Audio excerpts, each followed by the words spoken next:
What's up with you? My trust muscle is broken. You've come to the right place. Mended Light.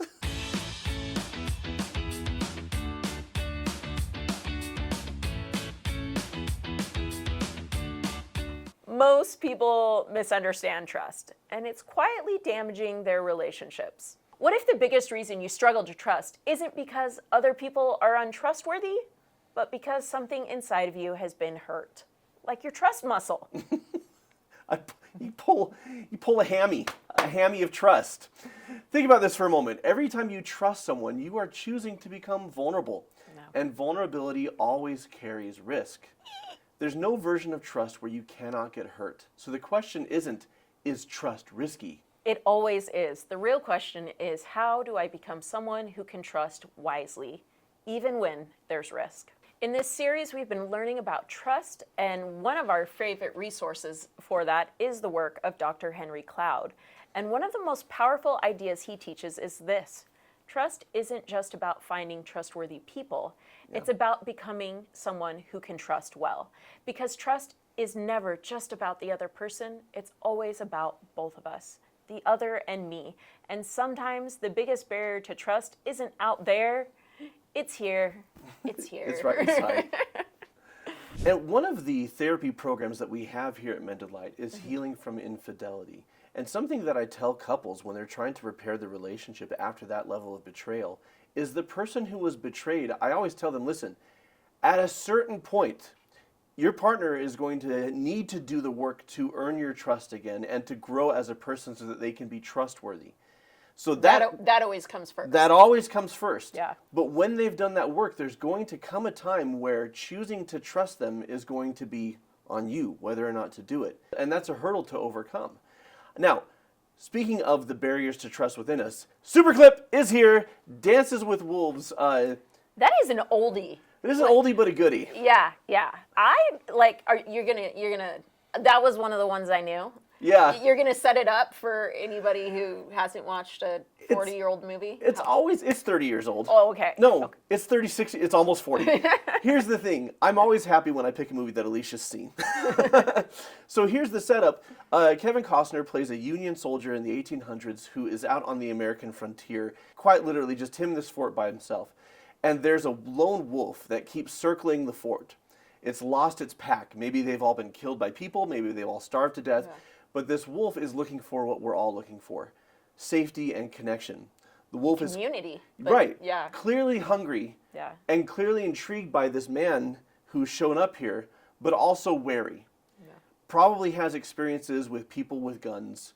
You know, probably has negative experiences anytime it's come across a person. But it's curious, and he wants to befriend the wolf. And every time he takes a step towards it, it runs.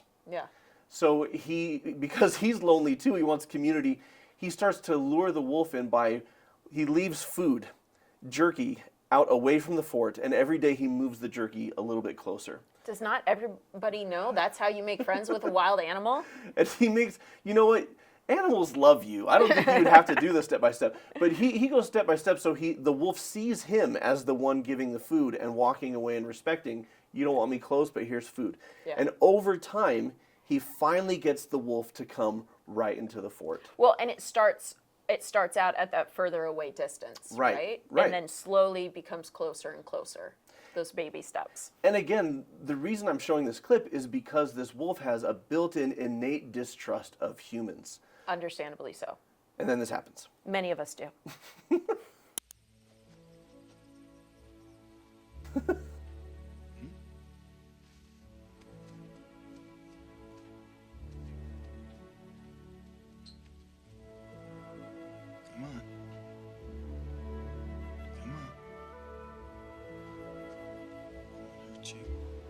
Come on, you can do this. Tangentially, one of the greatest film scores ever as well. Who wrote it? John Barry. Come on. That means nothing to me, but I knew you would know.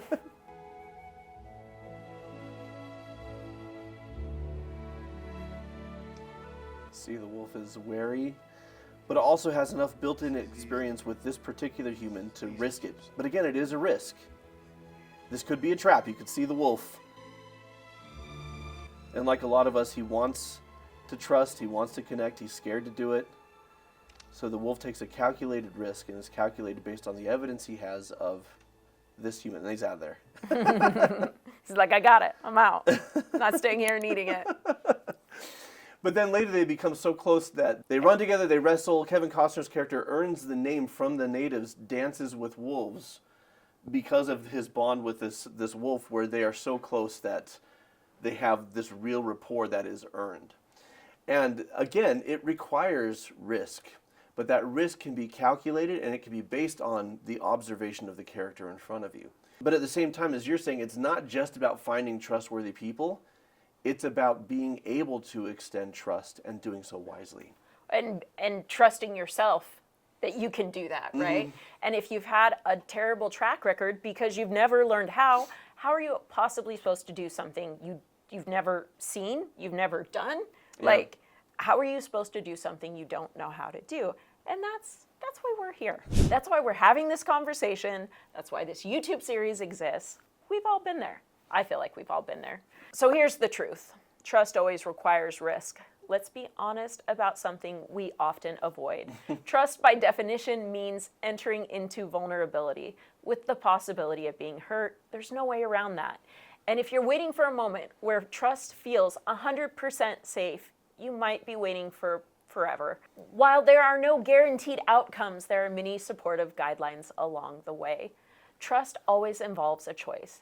That becomes clearer when you ask the question, am I willing to take this risk? Here's the empowering part. You're part of the equation. Trust isn't just, can I trust them? It's also, can I trust myself to handle whatever happens and navigate it wisely? Because sometimes it's not that trust is unsafe. It's that our ability to trust has been damaged, broken, injured, wounded, or whatever you want to call it, and hasn't properly healed. So again, what if we think of trust like a muscle? You know, pull that trust hammy. Some people develop strong trust early in life because they had consistent, safe relationships growing up. Others develop what we might call a weakened or injured trust muscle. And here's the key. That doesn't mean something is wrong with you. It means something happened to you. Think of it like a physical injury. If someone hurts their knee, they don't stop walking forever, but they may limp. They may compensate in other ways or avoid certain movements. And it's not because they're broken, but because they're protecting themselves. Trust works the same way. Okay, have you had any big light bulbs go off? I know that I have. So think of trust like this. Imagine you're driving your car and you get rear-ended. The axle gets bent. It's not drivable anymore. Or when you drive it, it shakes all over the place. But you have another car, so you just park the damaged one and you move on. A year later, you need the damaged car again. You think, maybe it's not that bad. But very quickly, the vibration is overwhelming. Something is clearly wrong. So you take it to a mechanic. And imagine the mechanic says to you, that accident was in the past. Just ignore it. Drive the car. You would think that was ridiculous because you know something important.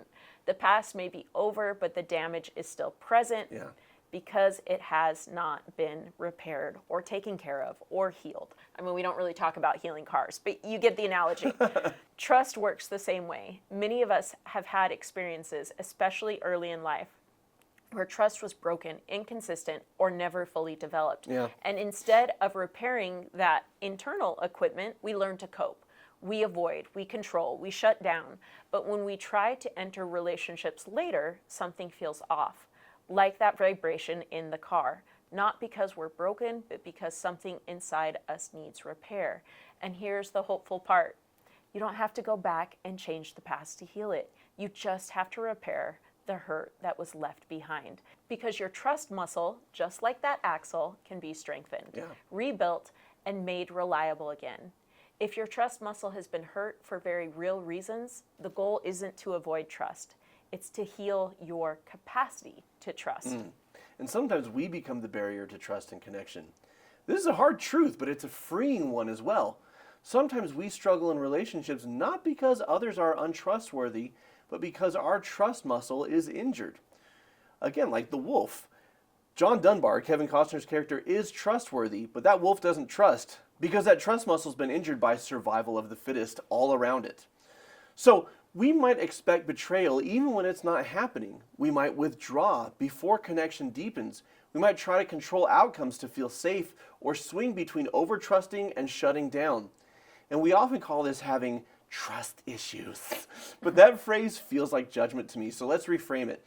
Instead of something is wrong with me, we can say something in me needs healing.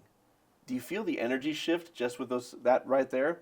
So how do you actually rebuild your ability to trust without becoming naive or getting hurt all over again? Rebuilding trust isn't about ignoring risk.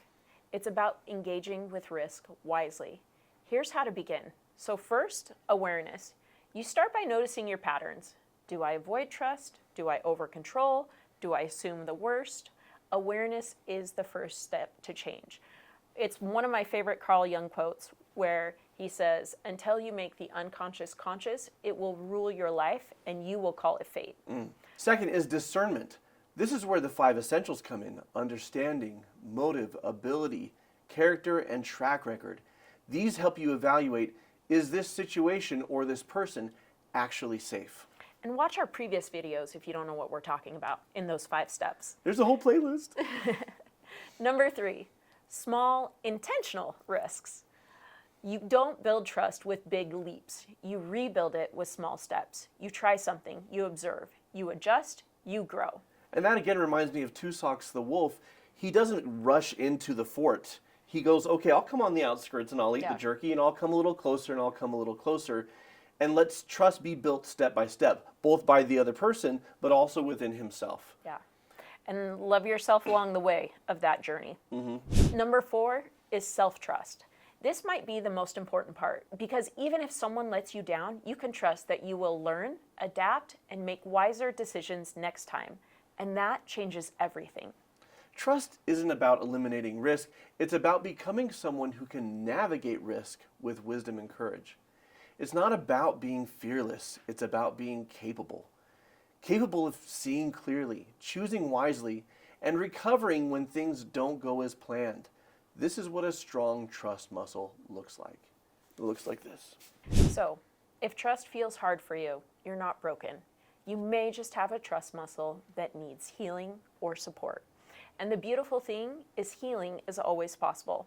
And our capacity for healthy relationship skills can grow with time, with practice, and with compassion. Now, we'd love to hear from you. Do you feel like your biggest challenge is trusting others or trusting yourself?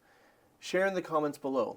If you want to go deeper, we've created an entire trust series here on the channel that walks through how trust is built, broken, and repaired. That's a whole playlist. And if you like a step-by-step path, you can take the full trust building course on our membership site for just $1. It's a full video course, just $1, $1. The link is in the description. Until next time, friends, keep shining. We need your light.